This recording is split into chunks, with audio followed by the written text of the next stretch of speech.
less El Toro than yesterday. Slightly less El Toro. Still so I think there's still a little bit, but it's not going to be. No, it would be the bowl. Look, we got a smaller bowl. El Toro Light. El Toro Light. All right, and we're going to get some of the other ones that you guys sent in as well. Sure. Requests. But we're going to kick the show off. I want to start the show off today where we ended with one of our viewers' comments here. And the question was, what is going to be the downfall of America? Gas prices, unemployment, taxes. Like, what thing is going to be basically the end all where people are like, fuck this, I'm out. And we either, look, I don't know what the end means. Does the end mean that people just start leaving? Does the end mean that they start revolting against the government? I don't know exactly what that means, the fall of Rome or something. But what's going to be the breaking point where people go, you know what? Enough of this shit.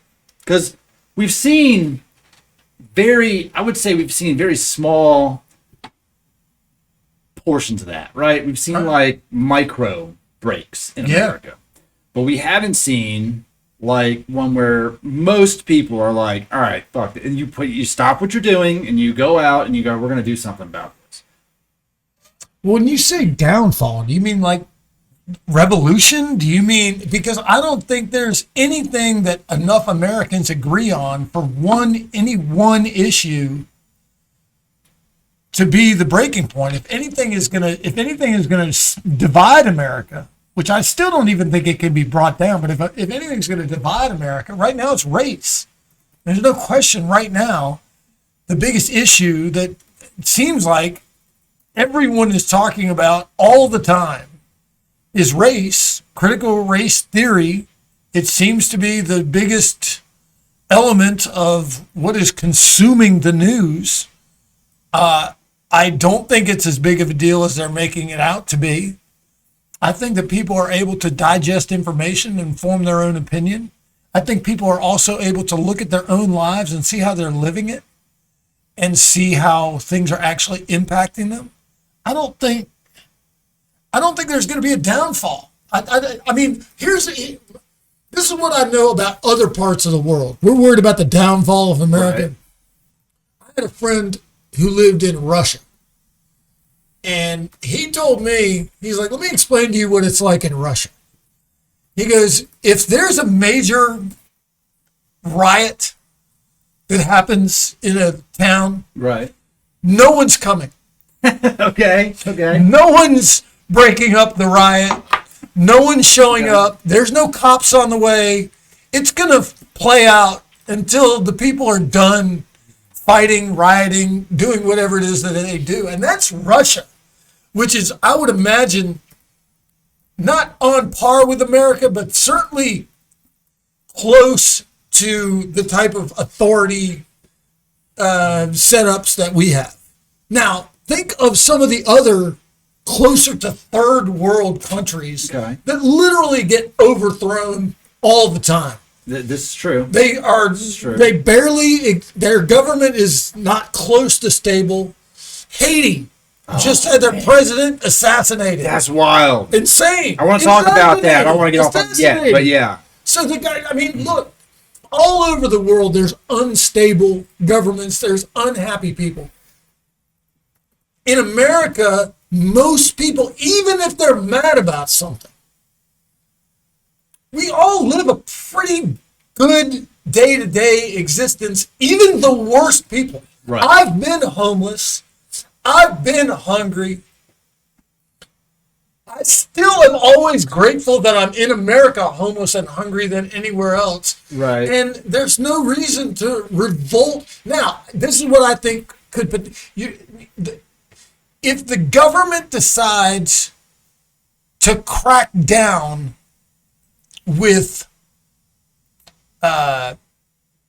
what is it called when they make everybody stay inside and they make and they're driving through, they're driving through and we're not allowed to leave our houses between this hour and that hour. If we get to the point where the government is now militarily on a daily basis enforcing the laws on our lives that we don't want enforced, and making us stay inside like the quarantine, but with military enforcement. Okay. I believe that would be the point where people would start, because we can still communicate. Right. Yeah. And we would be able to say to each other, hey, man, I got a gun. You got a gun. We got some grenades. We got, I'm trained in weapons. We can make shit in our house. They can blow shit up. I mean, if you look at, we went to Iraq and they had improvised explosive devices that fucked up our guys. Oh, yeah. You don't think Americans could make some improvised explosive devices that would fuck up? Yeah, there's several instances where that has happened. Of course. Kind of a big deal. Right, exactly. Like in the 90s. Right. People Are blowing up buildings. Like that building, I'm going to fuck that. Right. So and they did. We're and they're, and I don't know.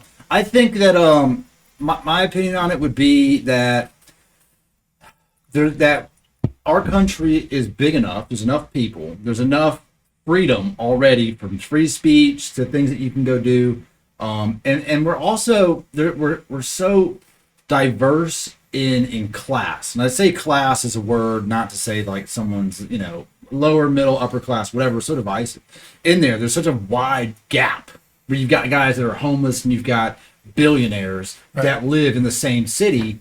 And they all, one of them isn't shitting on the other one constantly during the day. They all coexist, right? We all coexist together for the most part, pretty much okay, right? There's no war against, no one's going down to Midtown, and there's not like a whole bunch of really impoverished people banging down the doors in Buckhead. It's not really happening. So not but all the time. No, but But it does happen. You know what I'm getting at, though. We're not. Right, we don't have that. We all coexist fairly well together. No, so and hopefully we help each other out. Right, and things like gas prices. Look, you're just gonna pay for it. Right. That's not. Right. It could be $25 a gallon. You're gonna drive less and be more angry when you drive, but you're still gonna buy the gas because you need the gas. Right. And there's not one. Yeah, there's not one thing. And honestly, in our country, even if they did impose some kind of military lockdown, there's a good chunk of people that are going to be like, okay, I'm for that, for no reason other than they just follow whatever their party does. No, I get it. I don't think people would have. Some people would go along, Right. but I can tell you this: even as somebody who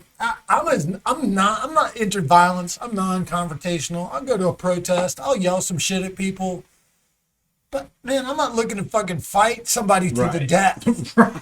I mean, I will, but it has to, I have to feel that my life is threatened. And I feel like if people feel their lives are threatened, and that's always the thing to me, even when I'm in a situation with the cops, if I feel like, and I've been damn close with the cops, but if I feel like, all right, this is a choice now between my life and my death, then I will fight. Outside of that, I'm not gonna. I had some asshole. This asshole tracked me down at the gym the other night, mad as shit, because I pretended to be his girlfriend, texting, making funny ass comments on the text message to him.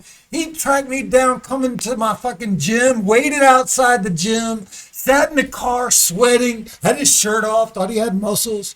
And I'm walking into the gym, this motherfucker pulls up on me, fucking ready to fight. Breathing hard, spitting, fucking asshole, I'll fuck you up. I'm like, dude, man, I ain't fighting.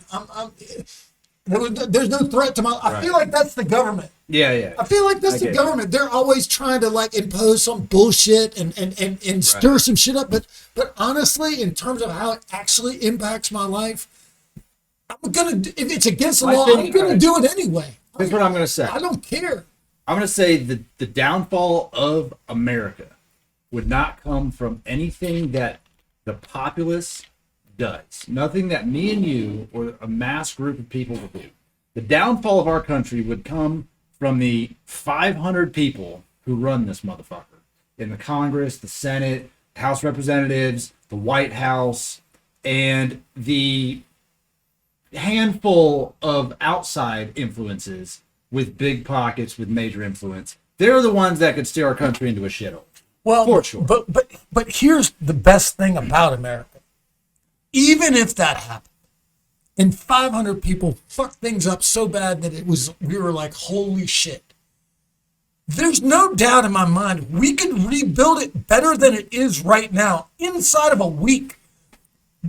Is there anybody out there who's so fucking sold on how things are going right now, who so believes so strongly that they're doing our government is doing such a great job that we couldn't just be like, all right, man, we can come up with some better shit than this right now. We could sit around a table and come up with a list of rules that are better than what we're currently following. Yeah. Unfortunately, there are people that believe that. I mean, that's a sad reality. They're like, they're doing great. This is the best it's ever been. And you're like, what are you talking about? They're like, all of my channels work on cable. My power goes out occasionally. They deliver food to my house. I don't have to. This is amazing. And you're like, there's nothing to do with There's that. more to life. I mailed 7 votes in. It was great.